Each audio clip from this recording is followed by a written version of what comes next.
Good morning to all of you. नमस्कार, मैं अभिनय आप सबका अनअकैडमी पे वेलकम करता हूं। कैसे हैं दोस्तों? जैसा कि आप सब जानते हैं, रात हम क्लास ले रहे थे और रात क्लास लेने के बीच में एसएससी का नोटिफिकेशन आया जो पहले 10 तारीख को आने वाला था, बट उन्होंने देर किया कि हम 17 तारीख को देंगे, जिस दिन साहब का जन्मदिन है। और साहब हमेशा जब भी कुछ करते हैं तो वो कुछ ऐसा क्रिएटिव करते हैं कि आपको सदमा लग जाता है। और सेम वही चीज सदमा लगी है कल के नोटिफिकेशन में। ठीक है, बहुत सारे बच्चे लगातार तैयारी करते हैं, मेहनत करते हैं और पढ़ाई करके अपना सिलेबस पूरा रखते हैं। अब यहां दिक्कत क्या आ रही है? सबसे बड़ी जो नोटिफिकेशन आया उससे सबसे बड़ी दिक्कत क्या है? बहुत सारे बच्चों को लग रहा है कि यार अब तो जीएस आ गई। आप देख रहे होगे कि बहुत सारे लोग उछल रहे हैं, लाइक यूपीएससी वाले, या अब तो जीएस आ गई तो हम क्या करेंगे। अरे, जीएस तो पहले भी 25 सवाल आते थे, तब तुमने क्या कर लिया? आज तक एसएससी के प्री नहीं निकले, क्योंकि पढ़ा हुआ आता कब था। और अब तो उन्होंने जीएस का थोड़ा बहुत सिलेबस भी बढ़ा के कह दिया कि नेवर कंट्री भी पूछेंगे। तब क्या करोगे? जीएस आ गई, लेकिन पेपर में क्या आएगी जो आप पढ़ के जाओगे? मुद्दा इज दैट।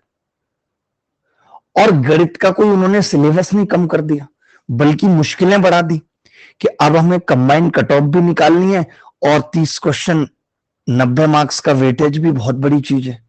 आप ये नहीं कह सकते कि भाई मैं गणित पूरी छोड़ जाऊंगा और सिलेक्शन ले लूंगा। क्यों? क्योंकि मेरिट इसी बेस पे बनेगी। आपको जैसा पता होगा कि मेरिट केवल और केवल टीयर 2 के बेस पे बनेगी। अभी सारे लोग आ जाएं, फिर हम चर्चा करेंगे। तो देखिए, बदलाव अच्छी चीज होती है, लेकिन बदलाव से पहले बताना या हम बदलाव करने जा रहे, ये भी जरूरी है। मैं इसको थोड़ा सा गलत मानता हूं, बहुत थोड़ा सा, कि बहुत शॉर्ट नोटिस पे इतने बड़े बदलाव किए। छोटे मोटे बदलाव नहीं है, इतने बड़े बदलाव किए हैं। जहां बच्चा ऑलरेडी इतनी फीस भर भर के पढ़ रहा है, यहां वहां जहां भी वो पढ़ रहा है, अब किस तरीके से वो मैनेज करेगा, नहीं करेगा, और कितना पढ़ना है। जैसे अब आपने अगर वेटेज कम किया है, मान लेते हैं कि आपने मैथ्स का वेटेज कम किया, रीजनिंग का बढ़ाया, इंग्लिश का कम किया, तो आपको चैप्टर भी कम कर देने चाहिए थे। अब ये समझ में नहीं आ रहा है, यहां पे ये समझ में नहीं आ रहा कि इंग्लिश का एक क्वेश्चन पहले 1 नंबर का आया करता था। इंग्लिश का एक क्वेश्चन पहले 1 नंबर का आया करता था, अब वही क्वेश्चन 3 नंबर का आएगा। तो क्या आप वही छोटा सा सवाल 3 नंबर का पूछोगे या कुछ बदलोगे? ऐसा आपने कुछ भी मेंशन नहीं किया। सीधे आपने 1 नंबर के सवाल को 3 नंबर का बना दिया। तो अब आप पूछोगे कैसा? यह अलग मुद्दा है। आप बैंकिंग जैसा एग्जाम पूछोगे, आप एनडीए जैसा पूछोगे, आप ये समझ लो कि जो बच्चा या जो टीचर ये पहले से आकलन कर पाएगा कि पेपर आएगा किस तरीके से, और जो पहली बार में सिलेक्शन ले लेगा, वो सबसे ज्यादा फायदे में रहेगा। हाँ, ये कह सकते हैं कि ये सीईटी लाइट है। मैं ये कह सकता हूं कि इसको ये कह सकते हैं कि ये सीईटी लाइट है, लाइट वर्जन। लेकिन मैं अब एक बात कहूंगा कि जितने भी बच्चे अभी तैयारी कर रहे हैं, जितने भी बच्चे अभी तैयारी कर रहे हैं, वो सारे के सारे अपने आप को सिलेक्शन की दृष्टि से देख सकते हैं। क्योंकि अब ये कंपटीशन नहीं रहा कि कोई 2 साल से कर रहा है, कोई 3 साल से कर रहा है।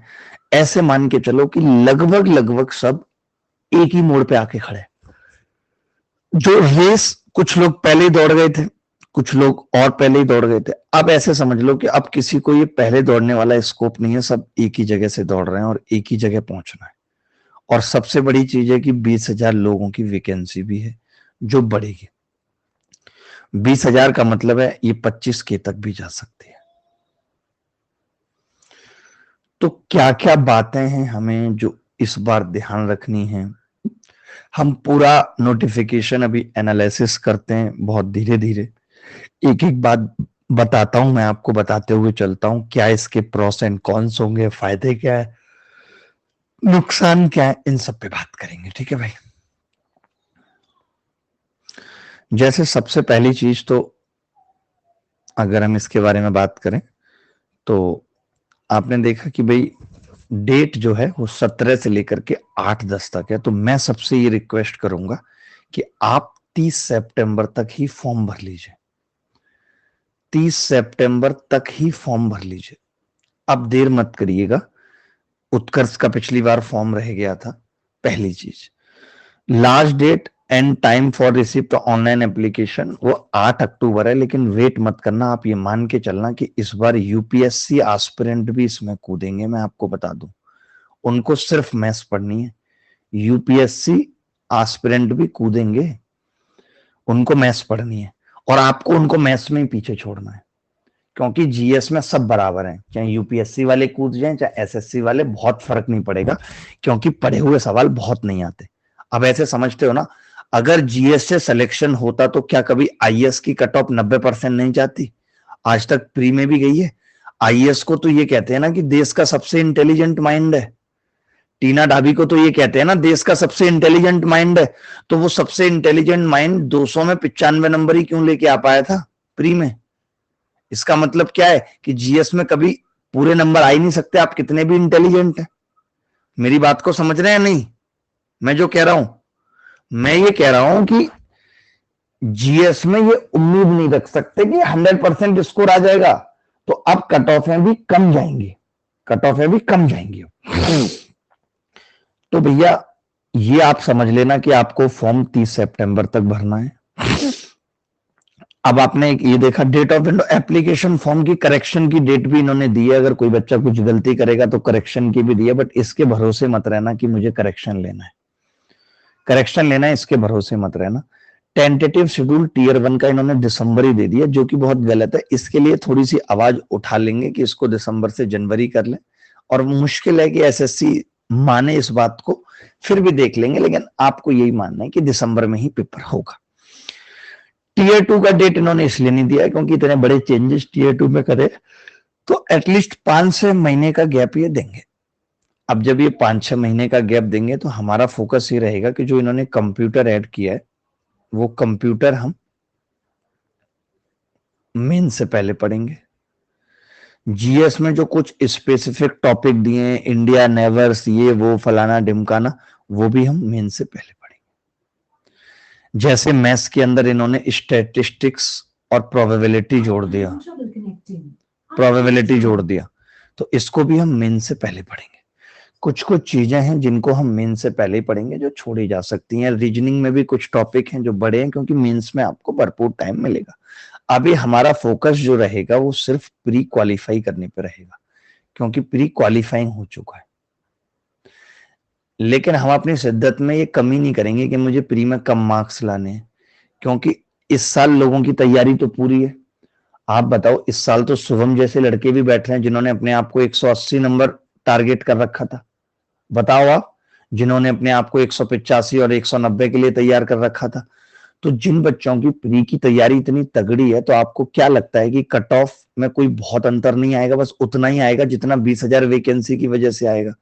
बाकी इस माइंड सेट से एक बात बताओ, किसी को ये लगता है कि प्री क्वालिफाइंग है और उसको 190 नंबर का आता है, तो क्या लगता है आपको वो 150 का करके आएगा?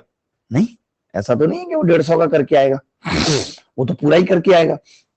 तो 20,000 वैकेंसी की वजह से जो कट ऑफ, 20,000 वैकेंसी की वजह से जो कट ऑफ कम होगी, बस उतनी ही कम होगी। प्री क्वालिफाइंग है, इस वजह से प्री का कट ऑफ का कम होना बहुत कम निर्भर है, क्योंकि लोग ऑलरेडी पूरी पूरी तैयारी करके बैठे हैं। वो मॉक में 170-80 फोड़ रहे हैं, समझ लो। तो आपको ये है, कंप्यूटर क्वालिफाइंग है, कंप्यूटर पे भी बात करेंगे, लेकिन क्वालिफाइंग आप क्या समझ रहे हो कि क्वालिफाइंग है तो आंसर नहीं टिक करने, पढ़ना नहीं है। क्वालिफाइंग में हमें क्या पता है कि कितने सवाल सही करने, उसकी भी तो कट ऑफ होगी। प्री में ऐसा नहीं कहा ना कि इतने परसेंट नंबर ले आओ, प्री में ऐसा नहीं कहा इतने परसेंट ले आओ, कट ऑफ तो वहां भी लगेगी। यूपीएससी में सीसेट क्वालिफाइंग है, लेकिन उसके बावजूद भी बहुत से बच्चे सीसेट ही क्वालिफाई नहीं कर पाते। 30% मार्क्स प्री में है। मैं 1 मिनट पढ़ लेता हूं, अभी 1 सेकंड में पढ़ लेता हूं। लेकिन नहीं, ऐसा मुझे नहीं लगता। आप कह रहे हो तो मैं एक बार देख लेता हूं। ये सारी पोस्ट्स हैं, सारी पोस्ट हैं, ये इन पे भी चर्चा करेंगे। मैं वही आपको कह रहा हूं कि जब हमने पेपर दिया था तब AA की पोस्ट पहली बार आई थी, और पहली बार आई थी तो उसके लिए नियम कानून नहीं थे। एक नॉर्मल कट ऑफ थी, सब कुछ था। तो हमने क्या किया, सीधे सीधे पेपर भरा और हम डबल बन गए। लेकिन उसके बाद डबल बनना 2017, 18, 19, 20 में कितना मुश्किल हो गया। उसकी कट ऑफ अलग जाने लगी और पेपर अलग आने लगा। मेहनत करनी पड़ी, हमने तो बिना मेहनत की निकाल दिया था, उतनी मेहनत नहीं करनी पड़ी थी। तो जब पहली बार मौका मिलता है तो बहुत चांस होते हैं। आप ये मान लो, आप में से जो पढ़ाई में गरीब से गरीब बच्चा भी है ना, जिसको नॉलेज नहीं है बिल्कुल, वो भी इस बार सेलेक्ट हो सकता है, इतना बड़ा मौका है ये। सबसे जो खुशी वाली बात है वो ये देयर आर, वो ये है कि देयर आर 20,000 वैकेंसी। मैं एसएससी का आपको बताता हूं कि एसएससी कब बदलाव कर दे कुछ पता नहीं है। अभी अगर 30% भी उन्होंने बोला है ना कि प्री में 30% लेकर आने हैं, और पता चला कि 10 लाख लोग या 5 लाख लोग 30% ले आए, तो वो बदतमीज कट ऑफ भी निकाल देंगे। मैं नहीं मानता उन पे भरोसा, क्योंकि वो 5 लाख लोगों का मेंस करा नहीं पाएंगे, हिम्मत नहीं है। बाकी तो उनको कराना चाहिए, बट उनको पहले या तो 40% बोलना चाहिए, क्योंकि एसएससी में 30% से ऊपर मार्क्स लाने वाले मुझे लगता है 5-7 लाख विद्यार्थी होते हैं। मानते हो कि नहीं भाई? ये यूपीएससी नहीं है या बैंक नहीं है, यहाँ 30% से ऊपर लाने वाले बच्चे 5-7 लाख होते हैं। और अब तो यूपीएससी वाला भी कूदेगा तो अब हो जाएंगे 5-7 लाख। कट ऑफ रहेगा, मिनिमम बोला है ना कि मिनिमम इतना लाना है। मैं वही आपको समझा रहा हूं कि मिनिमम बोला है इतना लाना है, बाकी कट ऑफ रहेगा।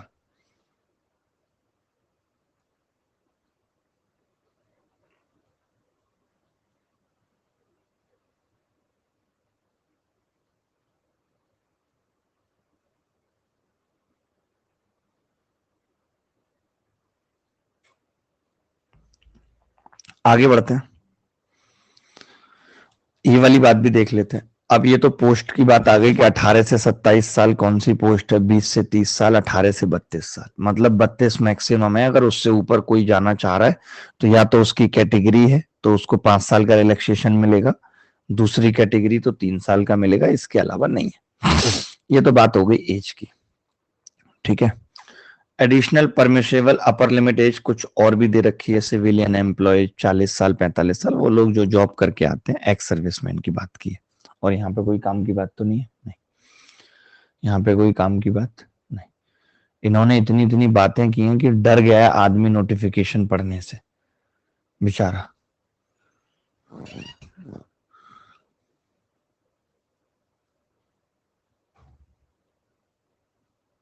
फीस अभी भी इन्होंने 100 रुपए ही रखी है, बट सदमे इतने दे दिए हैं कि आदमी हॉस्पिटल में जा रहा है, तो फीस से कोई मतलब नहीं है। अब ये देखो, ये मेन है जिसपे हमें बात करनी है, जिसपे ये आप देखो कि भाई इन्होंने क्या क्या दे दिया। पहले तो बोल दिया कि कंप्यूटर बेस्ड एग्जामिनेशन होगा, यानी वही ऑनलाइन और सब्जेक्टिव होगा, लिखना कुछ नहीं है। ऑब्जेक्टिव, सॉरी,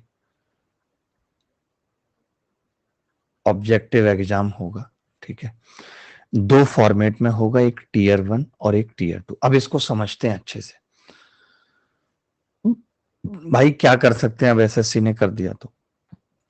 अब आप देखो इसमें क्या क्या लिखा हुआ है, एक एक लाइन में आपको पढ़ के बताता हूं। एक एक लाइन देखो क्या लिखा हुआ है कि भी marks scored by candidate in computer based examination if conducted in multiple shift will be normalised by using formula published by इतने। यानी कि ये नॉर्मलाइजेशन अभी भी करेंगे प्री के अंदर। सबसे पहली चीज तो यही हो गई कि ये नॉर्मलाइजेशन करेंगे, यानी कि अभी भी परसेंटाइल मेथड पे चलेंगे, ठीक है, पहली चीज। And such normalise score will be used to determine final merit and cut off marks. यानी कि अब मेंस भी कई शिफ्टों में होगा, सबसे बड़ी टेंशन की बात, क्योंकि इन्होंने कह दिया ना फाइनल मेरिट में भी, इसका मतलब नॉर्मलाइजेशन स्कोर होगा, यानी मेंस में भी नॉर्मलाइजेशन होगा, जो अभी खत्म हो गया था। क्यों होगा? क्योंकि जब मेंस ही 4-5 लाख लोग देंगे तो नॉर्मलाइजेशन करना ही पड़ेगा, क्योंकि ये एक बार में तो पेपर ले नहीं सकते। तो एक ये भी बड़ा मुद्दा है जिसके खिलाफ हमें लड़ाई लड़नी पड़ेगी एसएससी से, कि आप नॉर्मलाइजेशन नहीं कर सकते। इसके लिए भी हमें लड़ाई, क्योंकि मेंस में सब कुछ मेंस में ही डिपेंड है।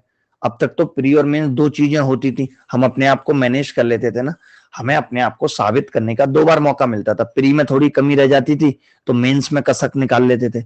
अब क्या है कि केवल कसक, फसक, मसक सब कुछ मेंस से है, प्री से कोई लेना देना नहीं है, क्योंकि मार्क्स ऐड नहीं होंगे। यूपीएससी बन रहा है ना ये भी, ये भी आईएएस बना रहे हैं। एक सरकारी नौकरी इंस्पेक्टर की इतनी बड़ी कर दे रहे हैं, जाने कितनी बड़ी कर दी। बेचारा आदमी 70,000 में शहर में घर में सरवाइव नहीं कर सकता, ये भी लिख देते कि सैलरी 1.5 लाख रुपए कर देंगे, बच्चों को अच्छे स्कूल में पढ़ा लेना, बीबी को अच्छे पार्लर में बिठा लेना, ये भी लिख देते। ये नहीं लिखा। बकवास लिखवा लो कि आंसर की आएगी और 100 रुपए पर क्वेश्चन देना पड़ेगा। इनके ऊपर तो मैं इनको ट्रोल करता हूं, गलती तुम करो, 100 रुपए हम देंगे, क्यों देंगे? या तो ये 100 रुपए हटेगा, इनके मैं हटाता हूं 100 रुपए।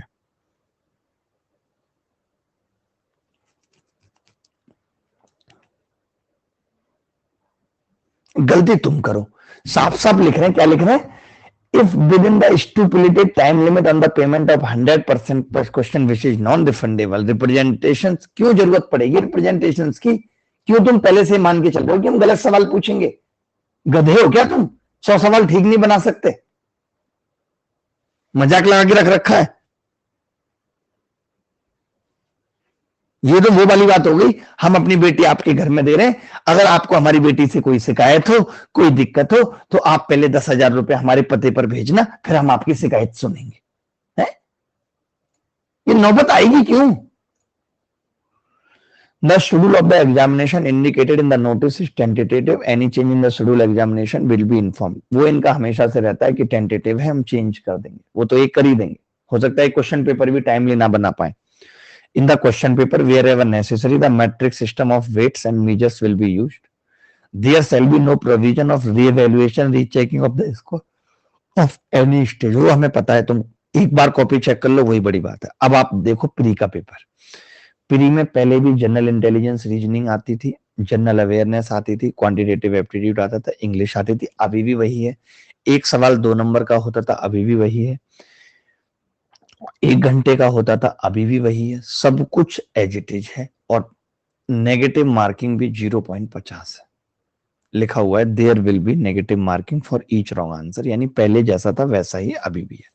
Tier 1 will consist objective type questions, multiple choice questions. The questions will be set both in English, Hindi, except for English comprehension. ठीक है, सिंपल सी बात है।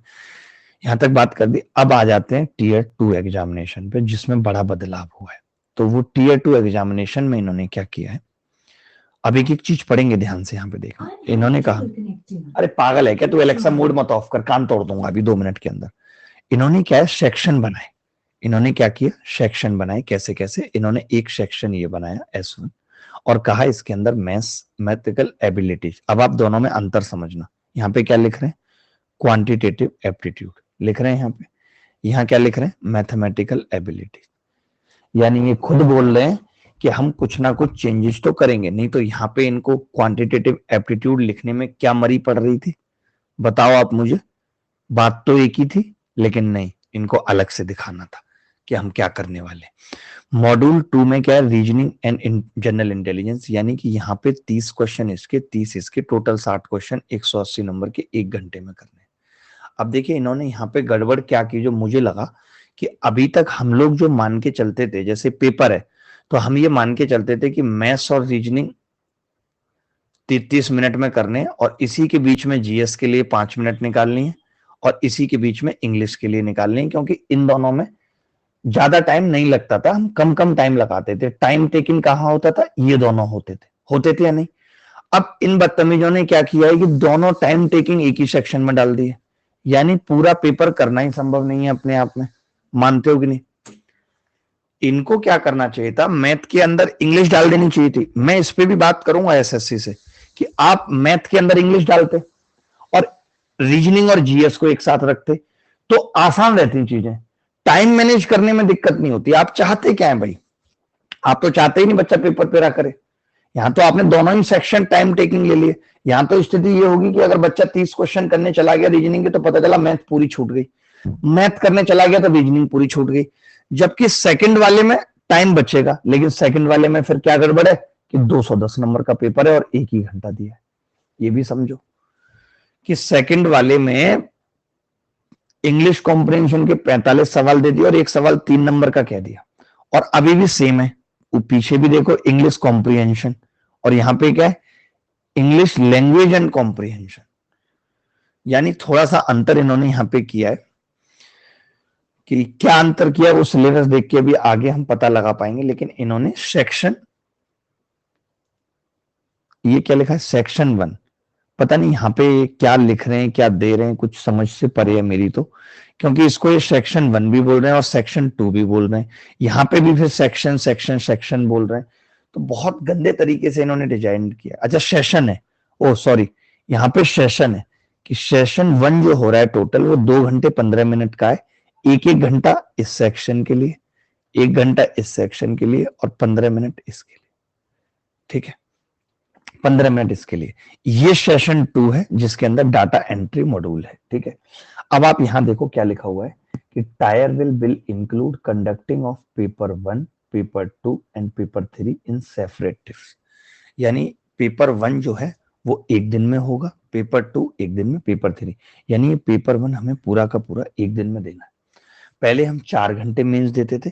अच्छा आपको नहीं लगता, एक बात बताओ, कि मुझे आपको अपने यहाँ नौकरी पे रखना है, समझना मेरी बात को, मुझे आपको अपने यहाँ नौकरी पे रखना है, ठीक है उपदेश भाई, समझना मेरी बात को।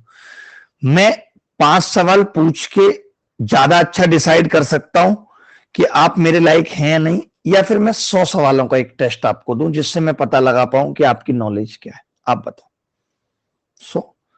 5 से आइडिया नहीं लग सकता कि मैंने आपसे क्या पता ऐसे 5 सवाल पूछ लिए हो जो आपको आते ही ना हो। तो आपको नहीं लगता कि पहले आप 300 सवाल पूछते थे मेंस में, 300, और प्री में पूछते थे 100 सवाल, 400 सवाल से आप आइडिया लगाते थे कि किसको रखना है और किसको नहीं। अब आपने हद नहीं कर दी कि आप सिर्फ 2 घंटा 15 मिनट में डिसाइड कर दोगे कि किसको इंस्पेक्टर बनाना है किसको नहीं। उसके अलावा टीयर 3 भी होता था। तो आपको नहीं लगता कि कुछ कुछ जो एग्जाम है वो इतना ऑब्जेक्टिव हो गया कि तुक्का टाइप हो गया। 130 सवाल हो गए, 2 घंटे हो गए डिसाइडिंग फैक्टर। आपको नहीं लगता कि कुछ तुक्का है कि जिसका होगा उसका हो जाएगा, उसका नहीं होगा? क्या मानते हो आप, मेरी बात से कितना सहमत हो?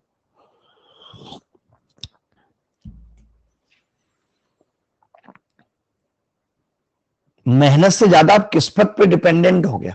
यूपीएससी कितने सारे पेपर लेता है, आपने यूपीएससी का मॉड्यूल चुराया है, आपने किसी और चीज का चुराया है, तो थोड़ा ठीक से तो चुराते। इसमें मुझे लगता है थोड़े से बदलाव की सच में जरूरत है, अगर एसएससी मानने को तैयार हो जाए तो। क्योंकि बहुत कम टाइम में बहुत कम क्वेश्चन से आप ये चाह रहे हो कि पता लग जाए आपको कि कौन बच्चा कितना इंटेलिजेंट है कितना नहीं। देखिए पेपर 1 तो सबके लिए कंपलसरी होता है, आपको भी पहले पता है। पेपर 2 वही देंगे जिन्हें स्टैटिस्टिक्स बनना है। पेपर 3 वो जिन्हें AAO बनना है, असिस्टेंट ऑडिट ऑफिसर या असिस्टेंट अकाउंट ऑफिसर। अब तो 2 पोस्ट आने लगी है ना, AAO, अकाउंट वाली भी, ऑडिट वाली भी। अब यहां पे देखो कि paper 1 will include following 3 section having 2 modules. 3 section होंगे उसके अंदर, 1 2 3। इसके बाद बात करते हैं 3 सेक्शन के बाद क्या लिखा है। Section 1 module 1, module 2, section 2 module 3। तो अब इन्होंने क्या दिया है कि paper 1 will conducted in 2 sessions, session 1 and session 2 on same day. Session 1 will include conducting of section 1, section 2 and module 1। Paper 1 जो है वो 2 सेशन में होगा, कहां गया, 2 सेशन में होगा और दोनों एक ही दिन होंगे। सेशन 1 एक साथ होगा, मुझे तो ऐसा लग रहा है। इन्होंने क्या लिखा है, 2 session 1 and 2 on session 1 will include section 1, section 2 and module 1 of section 3. Session 1 second will include conducting of module 2 of section 3. 2 hours 15 minutes and duration of session 2 15 minute only। यानी एक साथ ही लेंगे मुझे तो लगता है। इसका मतलब तो ये है कि गैप भी नहीं देंगे, शायद एक साथ ही लेंगे। मुझे भी समझ में नहीं आ रही ये बात। तो paper 1 will be conducted in 2 session, session 1 session 2 on same day. अच्छा 2 सेशन होंगे सेम डे, सेशन 1 और सेशन 2 दो होंगे सेम डे। ये लिखा हुआ है कौन कौन से सेशन 1, सेशन 1 ये रहा और सेशन 2 ये रहा, ठीक है। ये दोनों होंगे सेम डे। तो उसके बाद क्या लिखा है, सेशन 1 में इंक्लूड होगा सेक्शन 1 और सेक्शन 2। ये तो बड़ा गलत है। यानी मुझे लगता है कि ये पहले सेशन में चारों सब्जेक्ट एक साथ पूछेंगे। ये तो प्री जैसा एग्जाम हो गया यार, कि चारों सब्जेक्ट एक ही बार में देने। प्री जैसा एग्जाम हो गया कुछ कुछ। प्री हो गया तो फिर प्री से ही डिसाइड कर लेते, ये इतना लफड़ा डालने की जरूरत क्या थी। अब जो सबसे मेन बात है वो क्या है, वो देखो, it will be mandatory to for all the candidates to qualifying all the sections of paper one. यानी मैथ और रीजनिंग की एक साथ कट ऑफ निकलेगी, वो आपको निकालनी होगी। सोचो मैंडेटरी है कट ऑफ निकालना। अब आप समझ सकते हो कितनी मुश्किलें हैं थोड़ी बहुत। जीएस प्लस इंग्लिश एक साथ कट ऑफ निकलेगी, इन दोनों की अलग अलग कट ऑफ, और कंप्यूटर की भी आपको अलग अलग निकालनी है। अच्छा, कुछ लोग कह रहे हैं कि कंप्यूटर क्वालिफाइंग है, वो अभी आगे देखते हैं कि क्वालिफाइंग है या नहीं। टीयर 2 में पेपर 1 पेपर 3 ऑब्जेक्टिव टाइप होगा, मल्टीपल चॉइस क्वेश्चन होंगे, ये बात क्लियर है। अब एक जो बड़ी इंपॉर्टेंट बात है वो क्या है कि there will be negative marking of 1 mark for each wrong question in section 1 section 2। अब ये थोड़ी मुश्किल फंस गई, क्योंकि अब आपने 1/3 यानी 33% नेगेटिव कर दिया भाई। अभी तक वो जो 0.5 होता था 2 क्वेश्चन पे, वो 25% नेगेटिव काटते थे। पहले 4 सवालों में 1 सही और 3 गलत तो 0 आते थे। अब 3 सवालों में 1 सही होगा और 2 गलत तो 0 आएंगे। पहले 4 में 1 सही होना जरूरी था, पहले 4 में 1 सही हो जाता था तो टेंशन खत्म थी। अब 3 में 1 सही होना जरूरी है। अब क्या जरूरी है? 3 में 1 सही होना। ठीक है, इसके बाद इन्होंने क्या लिखा है, मॉड्यूल 1 ऑफ सेक्शन 3 और paper first computer knowledge test is mandatory but qualifying in nature. ये बहुत जरूरी है। इन्होंने साफ साफ लिखा है कि मॉड्यूल 1 में सेक्शन 3 में जो कंप्यूटर नॉलेज टेस्ट है, ये रखा है कंप्यूटर नॉलेज मॉड्यूल टेस्ट, ये कंपलसरी है, मैंडेटरी है, बट क्वालिफाइंग इन नेचर है। अब एक बात बताओ, इससे क्या साबित कर दिया आपने? हम तो मेहनत उतनी ही करेंगे ना। आप ये बताओ मुझे कि क्या आप कंप्यूटर पढ़ के बिना पढ़े इसे क्वालिफाई कराओगे? कराओगे नहीं। इतना लंबा चौड़ा सिलेबस दिया है, पढ़ना तो पूरा पड़ेगा, क्या पूछ ले, और ऊपर से आप मार्क्स भी नहीं जोड़ रहे, तो पूरा पूरा तुक्का हो गया कि किसी ने नहीं भी पढ़ा था लेकिन 4 क्वेश्चन में तुक्का लग गया, सही हो गया, निकल गया।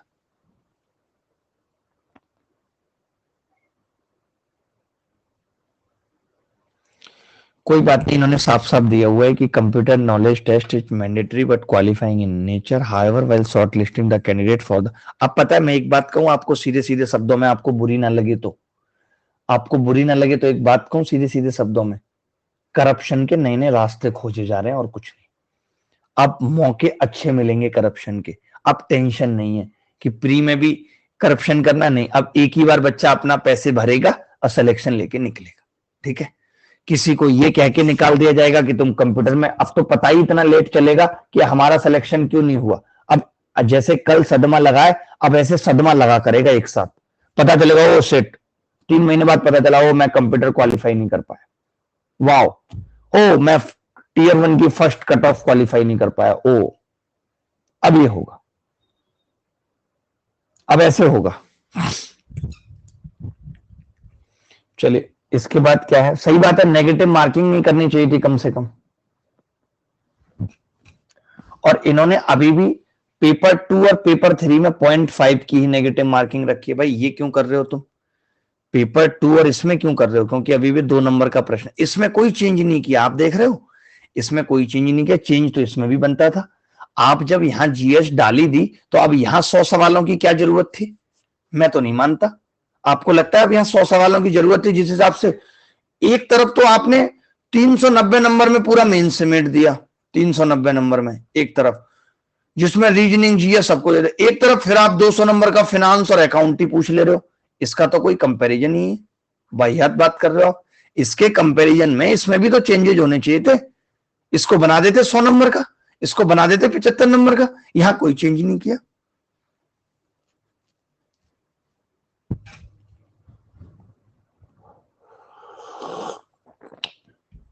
कॉल करूंगा, अभी बच्चों से बात करूंगा, सबकी समस्या सुनूंगा, टेंशन मत लो। इसके बाद ये डाटा एंट्री टेस्ट के बारे में दिया हुआ है, तो ये भी क्वालिफाइंग होगा नेचर में। टीयर 3 खत्म कर दिया, जो एक सब्जेक्टिव होता था। अभी तक क्या हो रहा था कि नकल से, मेरी बात सुनो, नकल से ऑब्जेक्टिव तो लोग कर लेते थे, की पता चल गई, बट वो बच्चे सब्जेक्टिव में फेल कर जा रहे थे, टीयर 3 में फेल कर जा रहे थे, उन्हें कुछ आता ही नहीं था, लिख ही नहीं पाते थे वो बेचारे। तो सरकार ने कहा हम टीयर 3 हटा देते हैं, आप टेंशन क्यों ले रहे हो, हम तो आप ही के लिए बने हैं, टेंशन मत लो। अरे हम लोग निकालेंगे, इन नकल वालों पे भी भारी रहेंगे, तुम टेंशन मत लो, आग लगाएंगे, ठीक है, ऐसा पढ़ेंगे, इतना पढ़ेंगे कि नकल अकल सब पीछे रह जाएगी, आप टेंशन क्यों ले रहे हो। हिम्मत थोड़ी हारेंगे हम लोग, हम तो वो जवान है जिसने गरीबी से लड़ना सीखा है, तो ये हमारे लिए कोई मुश्किल नहीं है। Alexa please volume 1। तो मुझे बंद करना पड़ेगा इसको यार। अब देखो सिलेबस देख लेते हैं, सिलेबस क्या है। तो इन्होंने जनरल इंटेलिजेंस एंड रीजनिंग का टीयर 1 का सिलेबस दिया है, और अपने आप में एक लंबा सिलेबस है, कोई छोटा नहीं, सब कुछ दे दिया है टीयर 1 में। तो जो हम टीयर 1 में रीजनिंग की तैयारी करेंगे, उसी तरीके से मैथ्स की तैयारी, मतलब मेंस की तैयारी करेंगे रीजनिंग की, क्योंकि कुछ बाकी बचा नहीं है। जनरल अवेयरनेस में इन्होंने क्या लिखा है, देखो, question in this component will be aimed at testing candidate general awareness of the environment की पूछ रहा है, and its application to society. Question will also be designed to test knowledge of current events, such matters of everyday observations, experience in their scientific aspect, as may be expected of any educated person. The test will also include questions related to India and neighboring country. तो जो इन्होंने pre में दिया था syllabus, वही mains में दिया है, कुछ उसमें बदलाव करने की कोशिश नहीं की। मतलब इतनी बेवकूफी दिखाई है, कहीं लग ही नहीं रहा है कि दिमाग लगा के लिखा है। एक बात बताओ, जब तुम मेंस में इतना कुछ लिख रहे हो, यहां देखना, question will be design to test the ability, क्या क्या पूछोगे, देखो, decimal, whole numbers, fraction, relationship, percentage, ratio, square root, average, interest, profit loss, discount, partnership, mixture, alligation, time distance, algebra पूछोगे, एलिमेंट शर्ट पूछोगे, ग्राफ्स ऑफ लीनियर इक्वेशन पूछोगे, triangle पूछोगे, centre पूछोगे। ऐसे लिखा है जैसे बदतमीज क्वाड्रिलेटरल नहीं पूछेंगे, इनकी भैंस को भोपाल ले जाऊं, जैसे अब तक नहीं पूछे इन्होंने क्वाड्रिलेटरल। आप देख रहे हो सब कुछ यहाँ लिख दिया इन्होंने, सारे टॉपिक तक लिख दिए, trigonometric, ratio, histogram, pie chart, statistics को छोड़ के सब लिख दिया इन्होंने, लिख दिया। इंग्लिश कॉम्प्रिहेंशन में कह रहे हैं, understand correct English has basic comprehension and writing ability would be tested. भाई क्या कर रहे हैं ये, ठीक है। अब नीचे देखना, अब इसी में देखो मैथमेटिकल एबिलिटी में क्या दे दिया, बस टॉपिक के नाम डाल दिए, बाकी कुछ भी ऐसा नहीं है। जो ऊपर लिखा था उसको हेडिंग बना दिए, अजीब बेवकूफपन कर रहे हैं, अजीब बेवकूफपन। यही सब ऊपर लिखा है, नीचे लिख दिया, यही सब ऊपर लिखा है मेंसुरेशन, नीचे लिख दिया, मेंसुरेशन में डाल दिया क्वाड्रिलेटरल, समझ रहे हो, मेंसुरेशन में क्वाड्रिलेटरल डाल दिया, कितने इंटेलिजेंट है। और आइडेंटिटी तो देखो, sign to theta plus cos two theta बराबर 1, कभी होता है sign to theta plus cos two theta बराबर 1, लेकिन काबिल है, ये कर देंगे इसको, ये तो कर ही देंगे इसको, जबकि होना चाहिए था sine square theta cos square theta बराबर 1। इसके बाद क्या है, स्टैटिस्टिक्स एंड प्रोबेबिलिटी, ये इन्होंने थोड़ा एक टॉपिक ऐड कर दिया, जहां पे ये हिस्टोग्राम के साथ साथ वही यूज ऑफ टेबल्स और ये सब पूछने के साथ साथ क्या पूछ रहे हैं, मीन मॉड मीडियन, जो पहले ये देते नहीं थे, बट एक बार सीपीओ के एग्जाम में पूछ चुके हैं, तो अब ये आगे भी पूछेंगे, उसके लिए तैयार रहना। कैलकुलेशन ऑफ सिंपल प्रोबेबिलिटीज भी पूछेंगे, तो ये भी अब हमें पढ़ना पड़ेगा, ठीक है, ठीक है। और मॉड्यूल 2 में रीजनिंग में वही सेम टॉपिक दिए हैं, आप खुद देख सकते हो, कुछ भी ऐसा बढ़ाया घटाया नहीं है। फिर पता नहीं क्या किया है, कम से कम सिलेबस आगे पीछे रख देते थोड़ा बहुत, कि भाई ये हमने प्री के लिए डिसाइड किया है सिलेबस, ये मेंस के लिए किया है, लेकिन कुछ नहीं किया, वो सेम ही रखा है। यहाँ पे इंग्लिश लैंग्वेज में इन्होंने जिस हिसाब से सिलेबस दिया है, फिल इन द ब्लैंक्स, इन्होंने ऐसे लग रहा है जैसे ये प्री में नहीं पूछेंगे, लेकिन इस बात की क्या गारंटी है कि प्री में नहीं पूछेंगे। इनको देना तो चाहिए था कि प्री में हम ये सब नहीं पूछेंगे, एंटो सिनो वो कैप, तो बच्चा उस हिसाब से देखता, क्योंकि प्री में इन्होंने साफ साफ इतना सा सिलेबस लिख के छोड़ दिया। लेकिन अभी भी सबको डाउट है, किसी को ये बात क्लियर नहीं हो पाएगी पेपर तक कि वो प्री के अंदर पूछेंगे क्या, मैं गारंटी देता हूं इस बात की, नहीं हो पाएगी बात किसी को क्लियर। अब इन्होंने बाकायदा डिटेक्टिंग मिस स्पेल्ड, ये सब मेंस में लिखा है, जबकि होना चाहिए था प्री में भी। और एक और तो देखो इन्होंने क्या लिखा है, at least one paragraph should be simple one based on a book or a story and the other two paragraphs should be on current affairs based on report on editorial। यानी अब ये करंट अफेयर पे paragraph पूछ रहे हैं English में, समझ रहे हो, करंट अफेयर पे पैराग्राफ पूछ रहे हैं, आखिर ये चाहते क्या है। सही बात है, जितने क्वेश्चन नहीं है उससे ज्यादा तो चैप्टर दे दिए। अरे आपने सिलेबस कम किया तो सवाल कम किए थे तो सिलेबस भी कम कर देते, फायदा हुआ क्या? बताओ आप, मुझे तो नहीं लगता कि कोई फायदा हुआ है। दूसरा क्या है, module 2 of section 2 of paper 1 general awareness questions are designed to test the candidate general awareness of the environment। पीछे भी यही दिया था, क्वेश्चन नॉलेज चेक करेंगे, करंट इवेंट्स की such matters as it is दिया हुआ है, कुछ भी अलग चेंज नहीं किया। यानी जो प्री के लिए जीएस की तैयारी करेंगे वही मेंस के लिए करेंगे। पेपर में क्या आएगा वो अलग मुद्दा है, ठीक है। अब मुझे दुख सबसे ज्यादा किस बात का हुआ, किस बात का बुरा लगा कि कंप्यूटर पूछा था, अच्छी बात थी, ये क्या बकवास कंप्यूटर में की, computer basics, organisation of a computer, central processing unit, input output devices, computer memory, organisation, backup devices, इतना काफी था। मुझे लगता है कंप्यूटर से जुड़ी नॉलेज इतनी काफी थी। लेकिन इन्होंने कहा हम सॉफ्टवेयर भी पूछेंगे, window operating system including basics of Microsoft Office like MS Word, MS Excel, PowerPoint, ये सब पूछेंगे। इस पे सवाल कैसे बनाएंगे मेरी तो समझ में नहीं आ रहा, कैसे सवाल बनाएंगे, खैर बना लेंगे, वो तो कोई बड़ी बात नहीं है। Working with internet and emails, web browsing, searching, TikTok, Musically, Instagram reel, shorts, इन सब के बारे में भी ये चैप्टर ऐड करेंगे बाद में, मुझे ऐसा लग रहा है, ठीक है। डाउनलोडिंग अपलोडिंग आती है नहीं आती, मैनेजिंग ईमेल अकाउंट, ई बैंकिंग, ये सब पूछेंगे।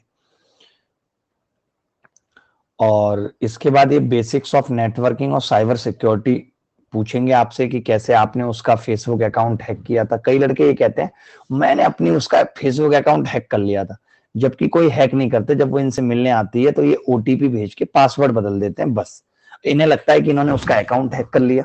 तो वैसे लड़कों के लिए भी कुछ सवाल रहेंगे, networking devices, protocols, networks, information security, security threats, hacking, virus, worms, Trojan and preventive measures क्या होंगे, इस पे भी सवाल पूछा जाए।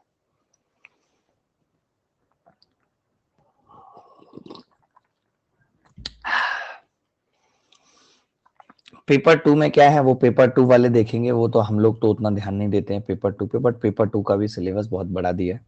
बाकी इकोनॉमिक्स और ये इसका सिलेबस पहले से ही बड़ा आता ही था। अब इसके बाद एडमिशन टू द एग्जामिनेशन के बारे में लिखा हुआ है, किस किस तरीके से आपको अप्लाई करना है, इस बार गलती नहीं करनी है, क्या क्या करना है, पेपर के अंदर क्या लेकर जाना है, क्या नहीं लेकर जाना है, ये सब लिखा हुआ है। अच्छा, फिजिकल टेस्ट की लोग बात कर रहे थे, वो एक बार फोकस कर लेते हैं। जैसे डॉक्यूमेंट वेरिफिकेशन की बात जहां इन्होंने की है, तो वहां इन्होंने कहा है कि while giving preference of the post department physical standard होना चाहिए, सीबीआईसी।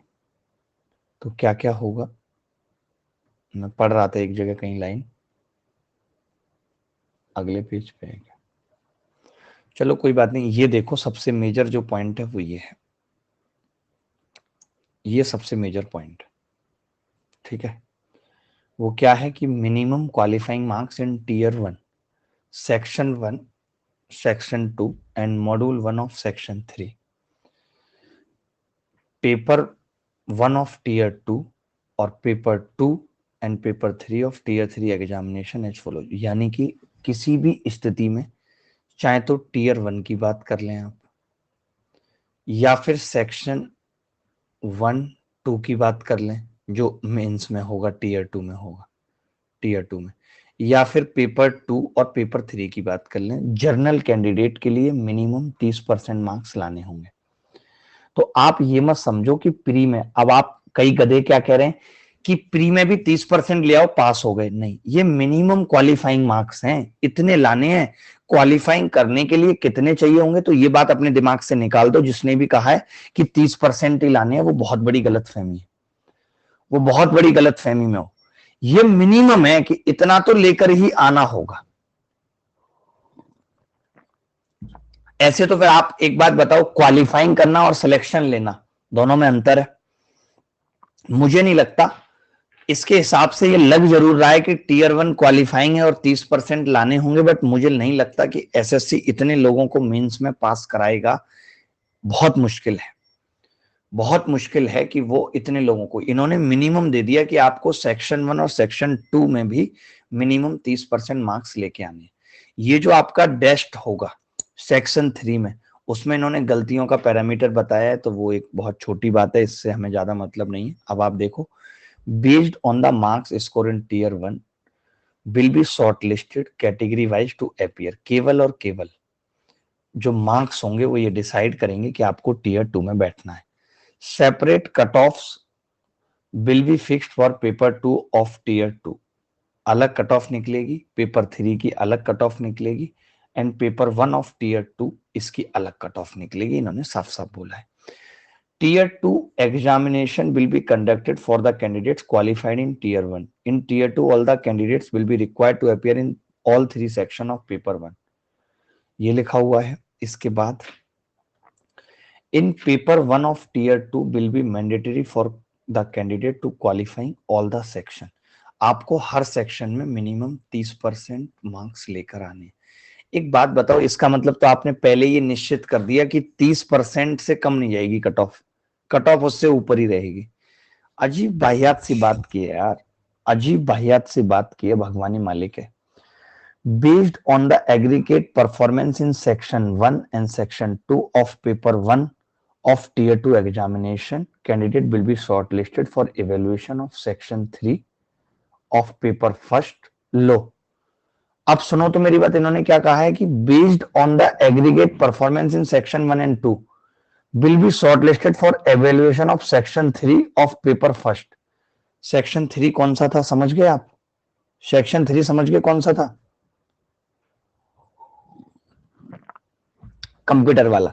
यानी जो पेपर 1 में सेक्शन 1 और सेक्शन 2 का जो मार्क्स होगा वो निर्धारित करेगा कि आप सेक्शन 3 के लिए जाओगे या नहीं।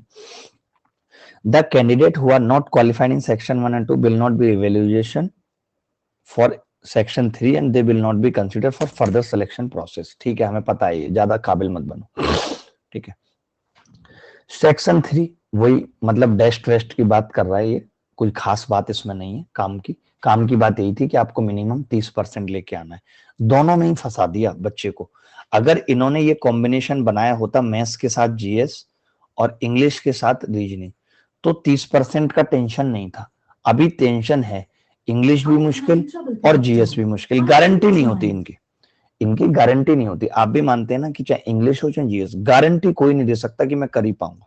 जैसे मैं हूं, मैं मैथ्स की गारंटी दे दूंगा कि तुम जो मर्जी पेपर बना लो, मैं 30% तो छोड़ दो, मैं 100% नंबर ले आऊंगा। गारंटी नहीं है। इन सेक्शन की गारंटी नहीं है कि बच्चा कर पाएगा या नहीं। कितना भी पढ़ ले वो कितना भी पढ़ ले, वो जी जान लगा दे, वो छोड़ो, जो उसको पढ़ा रहे हैं वो भी पढ़ लें और वो भी दे दें, तो भी गारंटी कोई नहीं दे पाएगा। अगर ऐसा होता तो आप सब जानते हैं कि आईएएस का माइंड देश में सबसे ज्यादा इंटेलिजेंट माइंड होता है, और वो लोग भी प्री के अंदर 50% नंबर लाना भारी होता है उनके लिए। होता है नहीं होता, मानते हैं कि नहीं?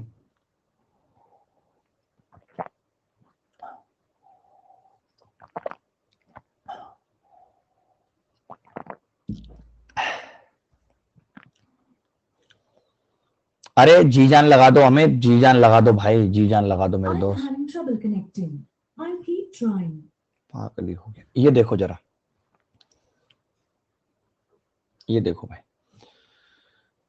इसमें तो कुछ खास हमें पढ़ने की जरूरत नहीं है। नीचे देखते हैं, ये सबसे इंपॉर्टेंट चीज थी। वो क्या थी कि भाई merit list will be prepared. ये बहुत गलत हुआ। क्यों गलत हुआ? कि या तो आप टीयर 2 को फिर आराम से 2 दिन चलाओ। आप 2 दिन टीयर 2 को चलाते, एक 50 क्वेश्चन का गणित का पेपर लेते 1 घंटे का, फिर उसके बाद 2 घंटे के ब्रेक पे 1 घंटे जीएस का पेपर लेते, फिर अगले दिन आप 1 घंटे इंग्लिश का पेपर लेते और रीजनिंग का पेपर लेते। तब आप टीयर 2 पे डिसाइड करते तो ठीक था। आपने तो 2 घंटे 15 मिनट के अंदर बच्चे की सारी रामायण समेट दी। आप बताओ, 2 घंटे 15 मिनट के अंदर सारी रामायण समेट दी आपने। बोलो भाई, गलत कह रहा हूं तो बताओ, गलत कह रहा हूं तो बताओ। मेरिट लिस्ट और उसके बाद तो फिर कुछ खास कहने के लिए रह नहीं गया जब इन्होंने ये दे दिया था। तो final selection of category in each category will be made on the basis overall performance in tier 2 and preference of post exercised by them. Once the candidate has been given in his first available preference as per his merit, he will not be considered for any other option. वो तो हमेशा ही होता है तुम्हारा नाटक। The final allotment of post are made on the basis of merit cum preferences, वो तो हमें पता ही है मेरिट कम प्रेफरेंसेस होंगे। उसके बाद और क्या क्या दिया है, अब तो मुझे लगता है कि फालतू की चीजें ही हैं आगे। ये इंस्ट्रक्शन जरूर पढ़ लेना भाई, इसके बिना कुछ नहीं है। डिस्क्वालिफिकेशन इन्होंने क्लियर बोल दिया है। कितने बच्चे तो सिर्फ इस वजह से सेलेक्ट नहीं हो पाते कि उनका फॉर्म कैंसिल हो गया था और वो सेंटर पे टाइम से नहीं पहुंच पाए थे। ऐसे समझ लो ये करो या मरो वाली स्थिति है तुम्हारे लिए। ना तो तुम्हारा फॉर्म कैंसिल होना चाहिए। सोचो अब जिनका पिछले साल फॉर्म कैंसिल हो गया था और तैयारी बहुत अच्छी थी, जैसे रोहित भाई, सोचो रोहित भाई इतने इंटेलिजेंट थे, उनका फॉर्म कैंसिल हो गया। इस बार निकल जाते या नहीं निकल जाते, बताओ, निकल जाते बेचारे। लेकिन अब फंस गए इसमें, इस ट्रैप में। अगले साल पता नहीं फिर और सीईटी आ जाए या कुछ और आ जाए, कुछ भरोसा थोड़ी है इस बात का कि अगले साल एसएससी क्या करेगा क्या नहीं करेगा। ये सब इन्होंने दी हुई है छोटी छोटी बातें, फॉर्म कैसे फिलअप करना है, क्या करना है नहीं करना है, फॉर्म भरने के तरीके क्या होंगे, बड़ा लंबा चौड़ा दिया है। काबिल बने हैं बहुत, इसी को बनाने में तो इतने साल लगे हैं। सैंपल भी दिया है कि कैसे फॉर्म भरना है, कैसे फोटो लगानी है, स्पेसिमेन कॉपी दी है कि ये सब नहीं चलेगा, ये सब ब्लर फोटोग्राफ ये सब नहीं चलेगा, साफ साफ दिया है। सिग्नेचर कैसे चलेंगे नहीं चलेंगे।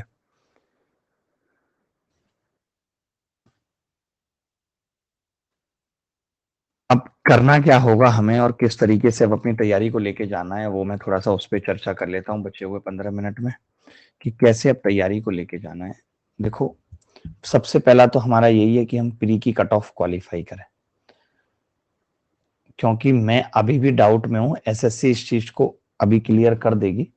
क्योंकि 30% मार्क्स का मतलब तो ये हो गया कि हर बच्चा मैक्सिमम 30% लाना कोई बड़ी बात भी नहीं है। 4 से 5 लाख लोग ऐसा कर देंगे तो एसएससी को दिक्कत हो जाएगी, वो मेंस ले ही नहीं पाएगा। तो ये मिनिमम क्वालिफाइंग मार्क्स है। ये क्या है, ये मिनिमम क्वालिफाइंग मार्क्स है। मिनिमम क्वालिफाइंग मार्क्स कि 30% तो लेकर आने ही। लेकिन अब वही वाली बात है कि जब पेपर ही क्वालिफाइंग है, पेपर क्वालिफाइंग है, आपने अलग अलग सेक्शन की बात तो की नहीं है प्री में। मतलब ये इन्होंने एक तरीके से एकदम क्लियर नहीं रखा, एम्बिग्यूटी है इसके अंदर बहुत, कि प्री में क्या होगा। या तो ये बोल देते कि हर पार्ट में आपको 30% लाना है और बाकी कट ऑफ अलग है, यानी जो 25 सवाल हैं 50 नंबर के, तो 15 हर सेक्शन में लाना है। या तो ये कहना चाह रहे हैं, बट ये नहीं कह पाए क्लियरली, ये क्लियरली नहीं कह पाए। आप खुद बताओ, आज तक का रिकॉर्ड है कि एसएससी की कट ऑफ, आप खुद बताओ, 2012 की भी मैं बात कर लूं बेटा, तो 84 नंबर गई थी, 84 गई थी। अब तुम 200 में 60 नंबर लाने की बात कर रहे हो, ये पॉसिबल है तुम्हारे हिसाब से? जब पेपर इतना मुश्किल था और जब कट ऑफ इतनी कम जाया करती थी, तब 84 गई थी, तब 84 गई थी। अब एक बच्चा कह रहा है कि सर वो मिनिमम है, तो फिर वो मिनिमम देने की जरूरत क्या है? जब आप टीयर 1 में एक ही पेपर ले रहे हो 200 नंबर का, तो आप ये क्यों कह रहे हो कि मिनिमम इतने लेके आने? क्वालिफाइंग करने के लिए या तो बोलो सीधे कट ऑफ होगी। आप ये कैसे कह रहे हो कि 30% क्वालिफाइंग चाहिए? ये आपने गलत लिखा है। मुझे नहीं लगता कि एसएससी इस बात पे रह पाएगा, अभी तो नोटिफिकेशन में ही इतना बड़ा झमेला मुझे लग रहा है। आपको क्या लग रहा है इसमें? मैं सही बोल रहा हूं? आपके हिसाब से क्या लग रहा है? एक बच्चा कह रहा है महाराज में न्यूनतम नंबर है। यार अजीब पागल हो, न्यूनतम नंबर की जरूरत क्या है? मैं 200 नंबर का पेपर ले रहा हूं और मैं कह रहा हूं कि 60 कम से कम लाने हैं। अबे जब कट ऑफ 130 जा रही है तो कम से कम कोई 60 ला रहा है, 70 ला रहा है, उससे मतलब क्या है? सेंस गलत हो गया ना। हितेश कह रहा है आप गलत बोल रहे हो, कैसे? यार आप बड़े पागल हो। मैं ये कह रहा हूं आप 200 नंबर का पेपर ले रहे हो, ठीक है, आप कह रहे हो कि इसको केवल क्वालिफाई करना है, इसके मार्क्स ऐड नहीं होंगे, क्वालिफाई करना है इसको। अब क्वालिफाई करने के लिए कितने मार्क्स चाहिए? तो आपने कह दिया मिनिमम 30% मार्क्स मिनिमम चाहिए टू क्वालिफाई, यानी कि 30% पे क्वालिफाई हो जाएगा। 30% पे क्वालिफाई हो जाएगा, इसका मतलब यही निकल रहा है। नहीं, ये बिल्कुल नहीं दिया है यार, कैसे बताऊं आपको, आप पागल हो क्या? मैं झूठ बोल रहा हूं? मैंने पढ़ा नहीं, अभी आपको पढ़वाया नहीं। इतने हीरो क्यों बनते हो जब ये बात नहीं दे रखी है? तो ये देखो ना, मैंने बोला तो आपको, ये रहा, ये मैंने लिख के दिया है, आप मजाक समझते हो? साफ साफ लिखा हुआ है उन्होंने, ये पढ़ो। आपकी तो बुद्धि कम काम करती है, अब मेरी भी इंग्लिश ठीक चल रही है। आए दिखाता हूं अभी, ये देखो ना, minimum qualifying marks in tier 1, और टीयर 1 के अंदर कोई भी सेक्शन या कुछ नहीं है। देखो टीयर 1 का है, ये रहा, टीयर 1 के अंदर तो कुछ है ही नहीं, एबीसीडी सब्जेक्ट है, टीयर 1 है पूरा, इसके अंदर सेक्शन नहीं है, कुछ भी नहीं है। बताओ आप कुछ लिखा है कि नहीं? और जब ये कह दिया कि ये केवल क्वालिफाइंग होगा, जब ये क्वालिफाइंग होगा जब ये क्वालिफाइंग होगा, लिखा है ना, it will be mandatory for candidate to qualifying all the section of paper 1, ये मेंस की बात की है, ठीक है, ये मेंस की बात की है, टीयर 1 की बात नहीं की। टीयर 1 में यहां पे क्या लिख दिया इन्होंने, जो मैं कह रहा था कि minimum qualifying marks in tier 1 30% है, तो इसका सेंस क्या रह गया 30% का? इसका मतलब तो आप 200 में जो बच्चा 60 नंबर लाएगा उसको क्वालिफाई कर दोगे, उसको क्वालिफाई कर दोगे। और जब आपको क्वालिफाई करने से बच्चा कह रहा है कि क्वालिफाई कर देंगे लेकिन टीयर 2 नहीं दोगे, तो वो अचार डालेगा, क्वालिफाइंग का अचार डालेगा। आप खुद बताओ, वो कह रहे हैं कि यू हैव, साफ साफ लिखा हुआ, you have to qualify tier 1 to appear in tier 2, ये लिखा हुआ है। फिर आप कह रहे हो मिनिमम क्वालिफाइंग मार्क्स 30% ऑफ 200, यानी 60 नंबर लाने। फिर बच्चे कहीं उसमें कह रहे हैं कट ऑफ होगी, जब कट ऑफ होगी तो इसका अचार डलेगा, ये क्यों दे रखा है? फिर ये तो गलत है ना, सब्जेक्ट वाइज कहीं नहीं लिखा उन्होंने, कहीं सब्जेक्ट वाइज नहीं दिया यार, मैं झूठ बोल रहा हूं, आप पढ़ो ना, इसमें कहीं सब्जेक्ट वाइज लिखा है? टीयर 1 के बारे में कहीं सब्जेक्ट वाइज लिखा है? कुछ लिखा है? नहीं लिखा। तो इसको इन्हें करेक्ट करना पड़ेगा, इस चीज को ठीक करना पड़ेगा, ये बात नहीं चलेगी, ये बात नहीं जमेगी। क्योंकि मुझे नहीं लगता जब 2012 में इतना कठिन माहौल था पेपर, तब 83.25 लोग ले आए थे कट ऑफ क्वालिफाई करने के लिए, 1.5 लाख लोग। तो आपको क्या लग रहा है कि 60 नंबर लाने वाले लोग कितने होंगे? मैं तो कहता हूं 5 लाख से कम नहीं होंगे, गारंटी। और 5 लाख का मेंस ये नहीं करा पाएंगे, 5 लाख का मेंस ये नहीं करा पाएंगे। या तो फिर इनको कहना होगा कि 50% मार्क्स, तब बात ठीक है कि 50% लाने होंगे टीयर 1 में, या तो ये 50% बोले। एक बच्चा कह रहा है कि 60 से नीचे नहीं जाने देंगे, नहीं 60 से नीचे चला गया तो क्या करेंगे? हमेशा के लिए सीजीएल से ब्लॉक कर देंगे? बताओ, हमेशा के लिए क्यों बोल रहे हैं वो 30 से नीचे नहीं लाने देंगे?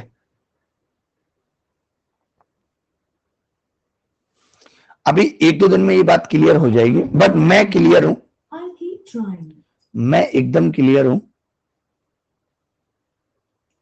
कि 60% वाला नहीं होगा, मेरे हिसाब से तो नहीं होगा। बाकी बच्चे क्या सोचते हैं, 1-2 बच्चों से बात करके देखते हैं कि बच्चों का क्या मानना है, वो क्या सोचते हैं इस नोटिफिकेशन पे, उनके अंदर का दर्द कैसा है या बातें कैसी हैं।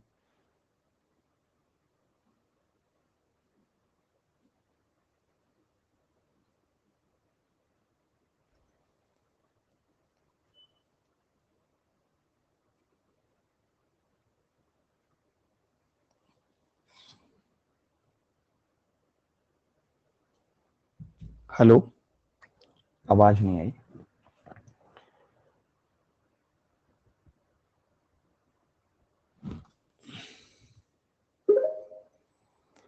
स्ट्रेटेजी पे बात करेंगे, अभी स्ट्रेटेजी पे भी बात करेंगे, नोटिफिकेशन तो समझना। Hello, hi, good morning sir. Good morning. क्या लग रहा है आपको?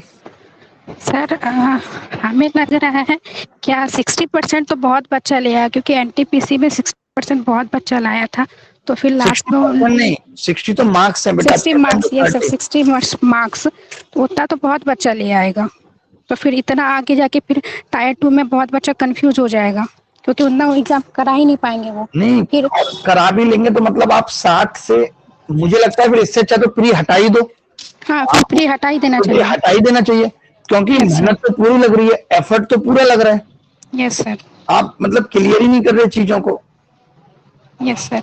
तो वो नहीं, तो इनको रखना चाहिए 50% या फिर 70%, तो फिर टायर 2 में अगर अलग अलग दिन एग्जाम होगा फिर नॉर्मलाइजेशन का दिक्कत होगा। 70% तो बहुत ज्यादा, 50 और 60 के बीच में रख सकते हैं। हाँ सर, ये भी सही है, फिर नॉर्मलाइजेशन कर देगा टायर 2 में, फिर दिक्कत हो जाएगा ना बच्चे लोग को। या फिर ये कर दो कि 30% हर सेक्शन में लाने और बाकी कट ऑफ होगी, ये कर दो। यस सर, ये सही रहेगा, 30% 15 नंबर मिनिमम लेके आने आपको हर सेक्शन में। Yes sir. वही वही चीज, मुझे भी वही लग रहा है, देखते हैं बाकी क्या होता है। और एक दो बच्चों से पूछते हैं।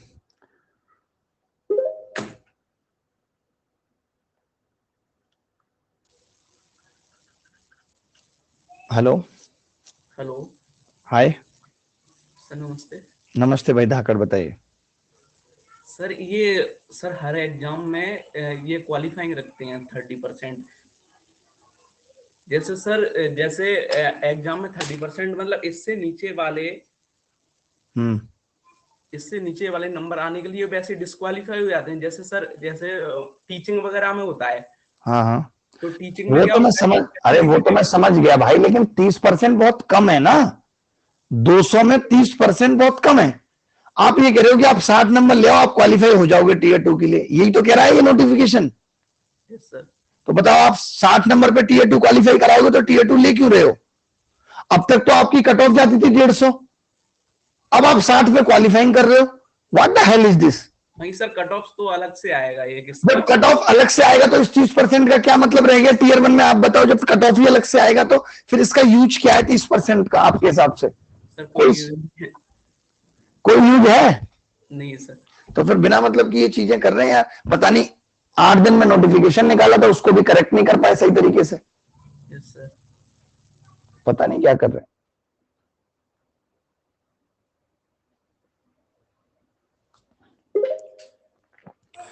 हेलो। अनिकेत, आप मुझे कॉल कर लो और मुझे समझा दो। अनिकेत, आप हाथ उठाओ। हेलो। हाँ जी, हाँ जी। Good morning sir. Good morning, good morning. सो रही हैं क्या अभी तक?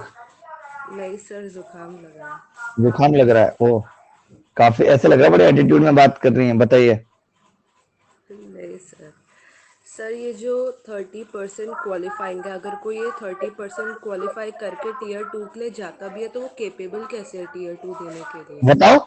उसका तो एप्टीट्यूड ही नहीं है ना उतना। उतना एप्टीट्यूड ही नहीं है। 30% तो हम बचपन से पढ़ते आ रहे हैं। आप 30% ये कह सकते हो कि सेक्शनल कट ऑफ चलेगा, लेकिन आप 30%, यार हम लोग बचपन से पढ़ रहे हैं, 33% पास होने के लिए चाहिए थे, आपने 30% दे दिए टीयर 1 में क्वालिफाइंग होने के लिए।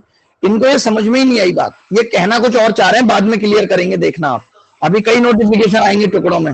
और सर वो जो था कि टीयर 2 में पेपर 1 में सेक्शन 1 और सेक्शन 2 में जो क्वालिफाई करेगा वो ही उसका सेक्शन 3 दे पाएगा कंप्यूटर बेस्ड, हाँ जबकि ये तीनों चीज़ें एक ही दिन में लेंगे। हाँ। तो फिर वो कैसे उसी टाइम मार्क्स तो नहीं बता सकते ना वो। नहीं, वो शायद इसके लिए है ना, जो बेस्ट है, सीपीटी की बात की है वो उन्होंने। सर उन्होंने इसमें यही चीज़ जब आप नोटिफिकेशन रीड कर रहे थे अच्छा, आपने तो देखा? मैं एक मिनट दोबारा देखता हूँ, आप देखो, एक मिनट रुको। ये था कि भाई पेपर 1, ये सेशन 2 है और सेक्शन 3, हाँ जी। ये इस सेक्शन की बात की है बेटा, सेक्शन 3 की। सेक्शन 3 दो है ना, बदतमीजों ने दो दिए हैं, इसीलिए कंफ्यूजन में रात भी हो गया था। सेक्शन 3 दूसरा वाले सेक्शन 3 की बात की है, समझ गई? Okay okay. हाँ, इनके सेक्शन भी 3 हो गए। अरे कुछ और लिख देते। हाँ, इसी चीज़ में मेजर कंफ्यूजन हो रही है, एक में सेशन और सेक्शन और फिर दोनों में सेक्शन 3 लिखा हुआ है। जबकि यहां तो सेशन 2 में सेशन 1 ही हो जाना चाहिए था बेटा, सेक्शन 1। इसका तो सेशन 2 का है कि नहीं? हाँ जी हाँ जी। इसका सेक्शन 1 और 2 पता ही नहीं है कहाँ है, वो विदेश में टहल रहे हैं। और सर ये जो साइबर सिक्योरिटी वाला है ये अपने आप में काफ़ी वास्ट सब्जेक्ट है, क्योंकि इसमें क्रैकिंग, हैकिंग और नहीं, और सिग्नेचर, एक ये बात सारी बताओ, चीज़ें आ आप जाती जब हैं। कंप्यूटर पूछ ही रहे हो तो उसको क्वालिफाइंग क्यों कर रहे हो टीयर 2 में? बताओ आप। वही गलत है भाई। टीयर 2 तो कंप्लीट ले लो ना, कि अब वो क्वालिफाइंग कर दिया। क्वालिफाइंग से क्या हम कम पढ़ेंगे? मेहनत तो उतनी लगेगी, बल्कि आप इनको और अच्छे मौके मिल जाते तराशने के। ये केवल और केवल बताओ आप, 70 और 60, 130 क्वेश्चन से किसी की जिंदगी निर्धारित कर रहे हैं, 130 क्वेश्चन से। बताओ आप, क्या ये गलत नहीं है? जो जो लोग इस उम्मीद में होंगे कि 30% ला के हमने क्वालिफाई कर लिया, बट वो कट ऑफ में भी नहीं आएंगे तो वो तो बीच में लटके रह जाएंगे। वही उनको तो यही क्लियर श्योरिटी करनी होती कि पड़ेंगी फिर से चीजें, एग्ज़ाम क्लियर देना करनी है पड़ेंगी, उनको। और नोटिफिकेशन पे बात करनी पड़ेगी अच्छे से, क्या क्या कमी है। ओके। हाँ जी। चलो फिर मुलाकात होगी आप सबसे। अभी 10 बजे मिलूंगा, 10 बजे क्लास है। अब आप ये देखो कि आप मुझे एक बात बताओ सब लोग, क्या ऐसा हो सकता है कि हम गणित कम पढ़ के चले जाएं? इन्होंने 30 मार्क्स कर दिए, नहीं पढ़ सकते, पूरा ही पढ़ना पड़ेगा, क्योंकि गणित ही ऐसा सब्जेक्ट है कि मैं पूरे में पूरे ला सकता हूं, बाकी तो पूरा पढ़ के भी फायदा नहीं है। या तो आपने मार्क्स कम किए थे तो सिलेबस थोड़ा कम कर देना चाहिए था, कर देना चाहिए था कि नहीं, कि एडवांस नहीं पूछेंगे, अर्थमेटिक नहीं पूछेंगे, कुछ तो करते आप।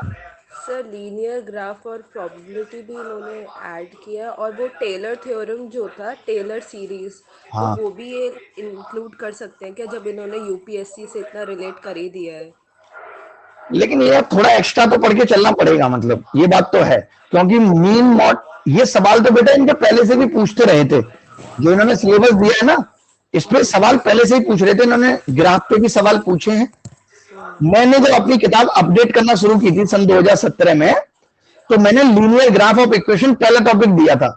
उसके बाद अभी 3-4 कंटेंट राइटर आए पिछले एक साल में, उन्होंने वो टॉपिक हटा दिया, कह रहे सर इसकी जरूरत नहीं है। मुझे हंसी आ रही है, मैंने 2017 में सोचा था कि ये रख देते हैं, थोड़ा सही रहेगा, और एसएससी ने हमसे पहले रख दिया। चलो मिलते हैं कि 10 बजे बात करेंगे, ठीक है। Okay sir. Thank you.